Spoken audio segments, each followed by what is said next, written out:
Xin chào tất cả các bạn, chào mừng các bạn đã quay trở lại với channel YouTube Mò Game. Hi guys, welcome back to Mò Game channel.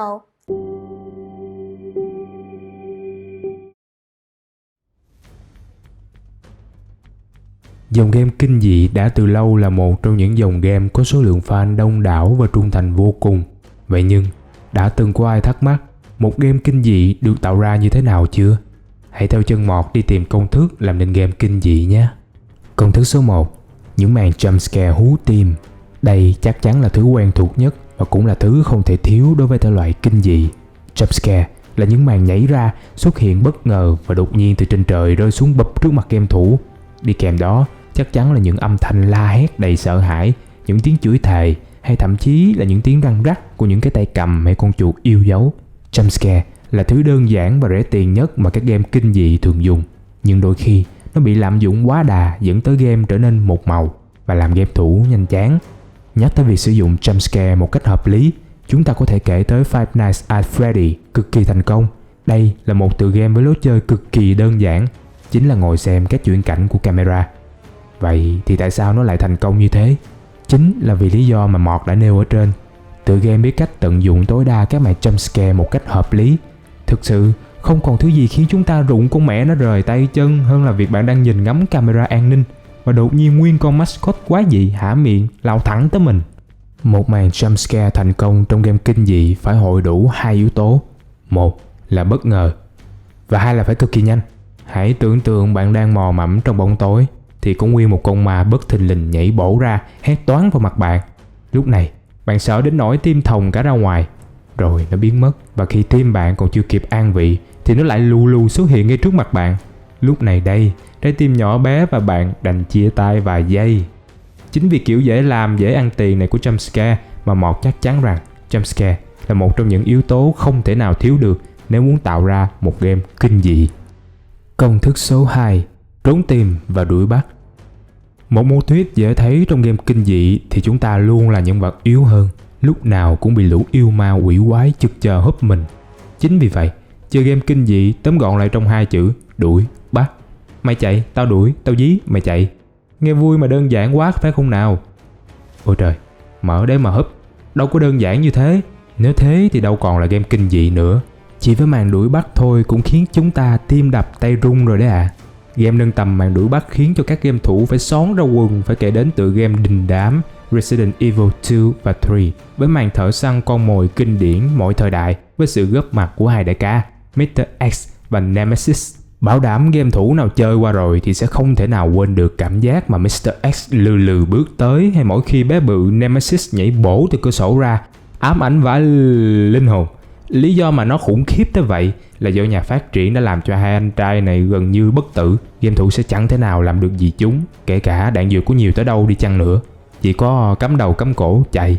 Thậm chí Resident Evil 2 Remake còn làm Mr. X nguy hiểm hơn gấp 10 lần vì nó dí theo Leon liên tục, nhảy Sester dí chó mỗi lúc mọi nơi không ngừng không nghỉ. Một tựa game khác cũng áp dụng yếu tố này rất thành công là Wick, khi nó đẩy người chơi vào một màn trốn tìm đúng nghĩa. Có gì đáng sợ hơn việc một thân một mình với xung quanh toàn mấy con ma lởn vởn. Bạn sẽ chẳng thể làm được gì nó, chỉ có thể nơm nớp sợ hãi, rón rén, chạy và núp. Cầu trời không ai thấy tôi. Công thức số 3. Tiếng động và ánh sáng. Cốt truyện chất lượng đã có, vậy thì muốn tăng thêm cảm giác sợ hãi, hồi hộp, cảnh giác cho người chơi thì phải làm sao đây? Đây chính là lúc mà hai anh em âm thanh và ánh sáng lên tiếng. Âm thanh bao gồm tiếng động, nhạc nền, hiệu ứng. Không phải ngẫu nhiên mà các sản phẩm kinh dị bao gồm cả phim luôn chọn tông màu tối. Những nơi diễn ra sự kiện chính tối như cái hũ nút. Thậm chí một số nơi không có miếng sáng nào luôn. Bởi vì điều này sẽ đánh vào sự sợ hãi trong sâu thẳm con người. Đó là sự sợ hãi bản năng, chính là sợ hãi bóng tối. Không có gì đáng sợ hơn việc ở trong bóng tối, không thể thấy gì, không biết được xung quanh sẽ xảy ra việc gì. Việc này còn đáng sợ hơn là phải đánh nhau với quái vật nữa. Âm thanh lúc này đây sẽ góp phần đẩy mạnh sự sợ hãi, khiến tim mình nhanh say goodbye hơn. Vì khi mà chúng ta đã không thấy gì rồi, mà bên tai lại nghe được tiếng bước chân, tiếng lạch cạch từ cửa sổ, cửa đồ vật trong nhà, hay thậm chí là tiếng gió thổi thôi, cũng khiến chúng ta rợn tóc gáy. The Last of Us với màn đi qua một đám clicker chính là đại diện rõ ràng nhất cho việc âm thanh có tác dụng lớn thế nào. Vì những con clicker này tuy bị mù nhưng lại cực kỳ thính tai, chỉ cần một tiếng động nhỏ là đủ khiến chúng lao tới xé xác Joey ngay lập tức. Điểm khác biệt lớn nhất giữa một game kinh dị sinh tồn hay hành động chính là việc bạn để độ sáng ra sao. Một cái bóng đèn mờ mờ ảo ảo là hoàn hảo nhất để tạo ra hiệu ứng hù dọa rồi. Cái hay nữa mà các nhà phát triển biết thế nào là đủ. Sau khi căng thẳng mò mẫm trong bóng tối với những chiêu hù dọa thì lâu lâu chúng ta sẽ có xíu ánh sáng để tim và phổi thở đều. Và rồi khi vừa mới nhẹ nhõm được một chút, chúng ta lại bị đẩy vào bóng tối, tiếp tục căng não. Điều này giúp tăng sự trải nghiệm game lên mức cao nhất mà không bị ngáy. Các bạn có công nhận rằng âm thanh và ánh sáng đóng vai trò rất quan trọng trong thể loại kinh dị hay không?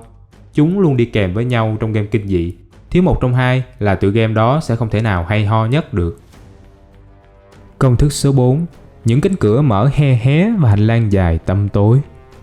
Cửa và hành lang trong game kinh dị cũng là thứ vô cùng quan trọng vì nó đóng vai trò như vật báo hiệu cho người chơi sắp có thứ gì đó khủng khiếp sắp diễn ra. Những hành lang tăm tối nối dài, chúng tách biệt với nhau với những góc vuông và thường dẫn đến các căn phòng quan trọng. Các game kinh dị luôn tạo ra một số lượng hành lang xuyên suốt hành trình của nhân vật. Và bất kể bối cảnh có là trong thành phố, một lâu đài bị quỷ ám, hay ngay cả khi bên ngoài là không gian vô tận, thì cái hành lang chắc chắn là thứ không bao giờ thiếu cả. Nó như xương sống giữ cho game hoạt động, cũng như hù dọa game thủ xón đầu quần. Hồi còn nhỏ, chắc hẳn ai trong chúng ta buổi đêm mà tỉnh dậy đi vệ sinh, ra tới hành lang kiểu gì cũng sợ không dám đi nữa. Còn nếu mà đi thì sẽ nghĩ mình phải đi thật nhanh mới được. Ở trùng hợp làm sao? Nghiệp game thủ, game kinh dị cũng y đúc như thế. Đụng hành lang là nghĩ trong đầu, làm sao thoát khỏi chỗ đó càng sớm càng tốt. Nhưng chắc chắn là mọi thứ không thể đơn giản như vậy. Vì ai mà dám cắm cổ đi nhanh trong khi xung quanh mình tối đen chứ. Dò dẫm từng bước trong áp lực đè nặng là thứ mà mọi người đều phải làm. Mấy cái hành lang trong game kinh dị luôn là thứ đáng sợ nhưng đầy hấp dẫn. Bất chấp việc chúng ta có thể vỡ tim ra mà chết bất cứ lúc nào khi đi ngang qua nó. Một game kinh dị hay sẽ luôn tận dụng những yếu tố này để hù dọa người chơi mọi lúc, mọi nơi. Bất kể là nó thời kỳ nào hay thể loại nào thì mấy cái hành lang tối tăm sẽ luôn không bao giờ thiếu cả. Thậm chí có truyền thuyết nói rằng nếu như bạn đang đi bình thường, bỗng nhiên thấy một cái hành lang hẹp, cuối cái hành lang đó là một cái cửa và trong cái cửa đó là một căn phòng trống trải, 100% con mẹ nó đúng luôn là chúng ta sẽ gặp trùm hoặc một cái gì đó tương tự. Một trong những đại diện sử dụng các cánh cửa và hành lang trong game kinh dị thành công nhất là series game Resident Evil, khi nó tận dụng tuyệt đối các góc khuất giữa những điểm tiếp giáp để tạo nên sự kinh dị. Nếu để ý một chút, các bạn sẽ thấy Resident Evil đi theo một thứ gọi là công thức cái bình. Tức là sẽ có những trường đoạn hồi hộp như muốn bóp nghẹt lấy game thủ, sau đó là các khoảng lặng như phòng safe để chúng ta hồi sức. Thêm nữa, Resident Evil là bậc thầy sử dụng góc quay camera khuất tầm nhìn cực kỳ đáng sợ.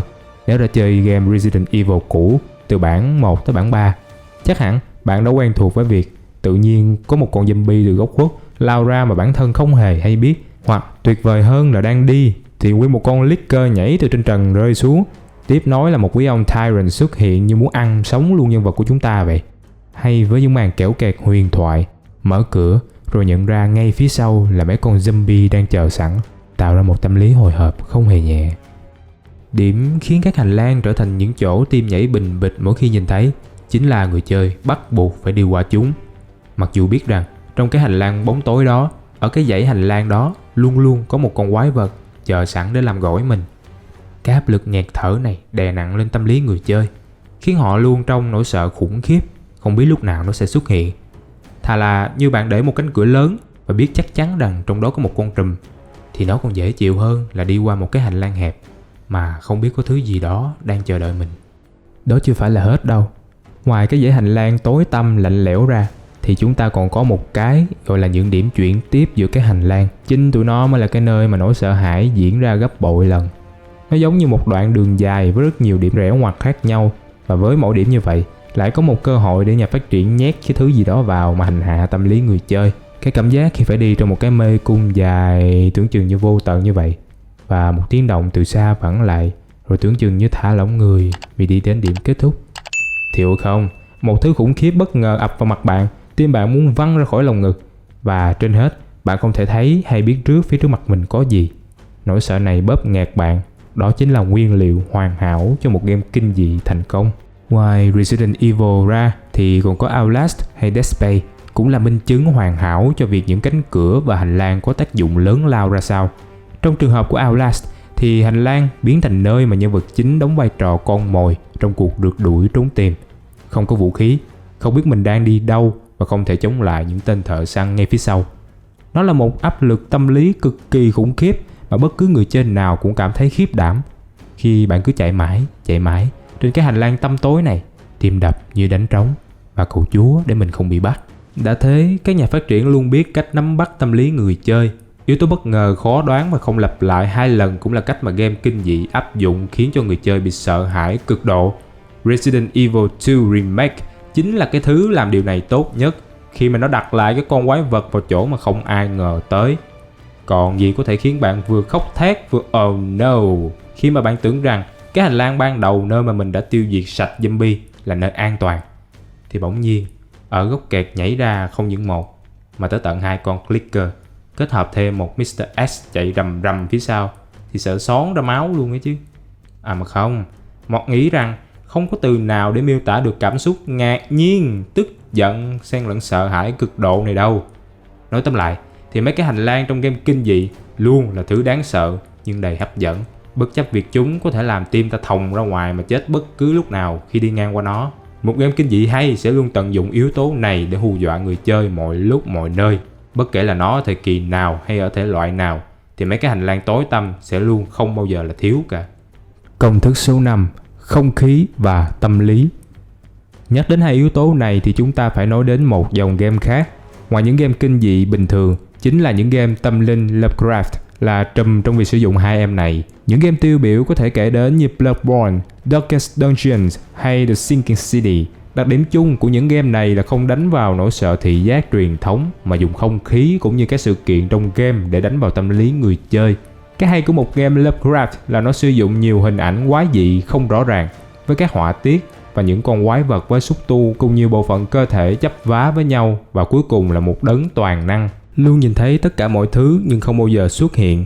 Nếu như bạn để ý kỹ thì các nhân vật chính trong game Lovecraft đều là những kẻ từ bên ngoài vào, tiếp cận một cộng đồng kín nơi thờ phượng một hoặc nhiều đấng tối cao kể trên, để rồi sau đó mới tìm ra bí ẩn đằng sau. Lấy ví dụ như The Hunter trong Bloodborne vốn đúng nghĩa chỉ là một tên lính đánh thuê bình thường, hay The Sinking City là thám tử chuyên nghiệp. Bọn họ bị một thứ gì đó thôi thúc phải tìm tới cái cộng đồng khép kín, để rồi đóng vai trò là người kết thúc chúng. Và khái niệm không gian, thời gian gần như không tồn tại trong thế giới của Lovecraft. Một vài game như The Sinking City còn dùng hiệu ứng vòng lặp vô tận để tạo nên nỗi sợ hãi cho người chơi. Nhân vật chính Charles Reed trong The Sinking City bị tra tấn bởi những ảo ảnh không rõ nguồn gốc suốt ngày đêm, thường xuyên rơi vào trạng thái vô thức và không nhớ được những gì bản thân mình đã làm. Vòng lặp thời gian chính là thứ đáng sợ nhất mà bạn không thể chết, không thể trốn thoát và suốt đời bị giam cầm trong cái thế giới bị kiểm soát bởi những con quái vật. Hơn nữa, các vị thần của những game Lovecraft khá đặc biệt. Thường là chúng từ những thế giới khác hoặc chiều không gian khác để tiếp cận con người, thôi miên hoặc dụ dỗ họ để thực hiện những ý đồ riêng của mình. Trong Bloodborne thì đấng toàn năng được gọi là Oh God với mục đích tối thượng duy nhất là duy trì nòi giống. Còn The Sinking City thì có hơi dã man hơn khi muốn loại bỏ phong ấn để hủy diệt cả thế giới. Điểm đặc biệt ở đây là các đấng tối cao này không thể tự làm việc cho mình. Chúng phải điều khiển con người, ban cho họ dục vọng hoang đường để những kẻ này mãi mãi phục tùng. Darkest Dungeon là điển hình nhất cho điều này. Khi mà các vùng đất trong game đều từng hưng thịnh cho tới khi chủ nhân của nó trở nên cuồng loạn, ám ảnh về tiền bạc, quyền lực hay thậm chí là cả máu, rồi dìm tất cả xuống cái chết. Tha hóa có lẽ là cụm từ dễ hiểu nhất để nói về các nhân vật bị ảnh hưởng trong game Lovecraft. Bọn họ đầu tiên sẽ bị bắt đầu ám ảnh về một thứ gì đó, dần dần phát điên và cuối cùng bị chính dục vọng của mình biến thành những con quái vật kinh tởm. Trong Bloodborne, chúng ta có thể thấy điều này rất nhiều, với các con quái vật giữ được phần nào đó nhân dạng khi còn sống, với các bộ phận trên cơ thể mọc dài ra hoặc chấp vá lung tung, nửa người, nửa thú. Con người ở đây bị thao túng bởi sức mạnh và dục vọng, sau đó tự giết chết chính mình là thứ mà các game Lovecraft luôn ngầm nhắn nhủ tới người chơi. Các đấng tối cao đóng vai trò như chất xúc tác hoặc một cái cớ để những sinh vật bên dưới thờ phụng, nhưng thực chất là lợi dụng chúng nhằm thỏa mãn tham vọng riêng của mình. Chính những điều này kích thích và tạo ra một nỗi sợ vô hình, theo kiểu nhiễm độc tâm trí từ từ chứ không phải là kiểu hù dọa thông thường. Người chơi thực sự phải tìm hiểu và hiểu được game mình đang chơi thì mới thấy đáng sợ. Không phải ngẫu nhiên mà các game Lovecraft luôn có cốt truyện rất phức tạp. Thí dụ như Bloodborne thì người ta luôn nhắc tới nó đầu tiên như một dạng tra tấn hành xác với độ khó dã man. Thêm vào đó là các game kinh dị tâm linh sở hữu một thứ độc nhất vô nhị, chính là bầu không khí. Nó nặng nề và ngột ngạt tới mức có thể khiến bất kỳ ai cũng phải hoảng sợ. Bạn không biết mình đang đối đầu với thứ gì, làm cách nào để chạy trốn khỏi nó, cũng như tại sao thứ đó lại có thể tồn tại được. Điểm độc đáo hơn là các game kinh dị dạng này rất giống như một bộ phim. Trong đó, game thủ vừa là nhân vật chính vừa là đạo diễn. Nó cho phép sự tự do và quyết định số phận các nhân vật, điều rất khó xuất hiện trong các game bình thường. Do vậy mà các dòng game này khá kén người chơi vì nó yêu cầu bạn phải thực sự đào sâu vào cốt truyện cũng như kiên nhẫn giải đố hoặc tìm đường, chứ không có những màn chạy trốn trối chết hoặc nã súng ầm ầm. Nhưng bất chấp sự kén chọn này thì dòng game tâm linh Lovecraft vẫn có một chỗ đứng tuyệt vời trong lòng game thủ. Sau tất cả những phương thức mà game kinh dị sử dụng trên thì liệu chơi game kinh dị nhiều có tốt không? Mọt xin thưa với các bạn là chơi game kinh dị tốt cho sức khỏe nha. Ủa kỳ vậy ta, sao nó lại ngược đời vậy ta? Game kinh dị toàn hù người chơi, khiến người chơi sợ hãi thòng cả tim, xón ra quần, đánh vào tâm lý, tạo áp lực, tạo nỗi sợ. Mà kêu chơi game kinh dị tốt là sao? Đúng vậy, mặc cho các biện pháp tâm lý trên thì trên thực tế khi chúng ta xem phim kinh dị, não bộ chúng ta liên tục tiết ra các hóa chất giúp tận hưởng trải nghiệm tốt hơn. Việc này giúp bạn rèn luyện tâm lý để có phản ứng tích cực hơn với các sự sợ hãi, giúp bạn giữ được bình tĩnh hơn trong nhiều trường hợp, nhiều tình huống cấp bách. Luôn giữ được trạng thái bình tĩnh là một yếu tố rất quan trọng trong cuộc sống nha các bạn. Tương tự như khi chơi game kinh dị vậy. Đây là lúc bạn phải tự mình đối mặt, tự mình tìm cách thoát ra khỏi sự sợ hãi đó. Mức độ sợ hãi mà các trò chơi đem lại có mức độ cao hơn nhiều so với khi ta chỉ ngồi xem một bộ phim. Bằng cách đó, bạn có thể tăng cường sức chịu đựng trong những tình huống giật mình. Liên tục rèn luyện bằng cách chơi nhiều các trò chơi horror survival, bạn sẽ cảm thấy mọi thứ không còn đáng sợ như trước nữa. Khả năng chịu đựng sự sợ hãi càng cao, bạn càng giữ được bình tĩnh trong các tình huống căng thẳng nhất. Và với game kinh dị VR, thực tế ảo, mức độ rèn luyện còn cao hơn gấp bội so với việc bạn ngồi trước màn hình máy tính hay cả TV nữa đấy. Ngoài tác dụng trên thì khi chơi game kinh dị còn giúp cho chúng ta cải thiện tâm trạng, có hệ thống miễn dịch tốt hơn nè, có nghiên cứu đàng hoàng luôn nha. Nghiên cứu này được đăng tải trên tạp chí Stress do Đại học Coventry ở Anh thực hiện vào năm 2003. Các chuyên gia đã phát hiện ra rằng phim kinh dị sẽ kích hoạt các tế bào bạch cầu, từ đó có thể tăng cường hệ thống miễn dịch. Còn khi chơi các trò chơi kinh dị, mức độ trải nghiệm các tình huống hồi hộp, căng thẳng tăng lên thì hệ thống miễn dịch cũng được cải thiện hơn đáng kể.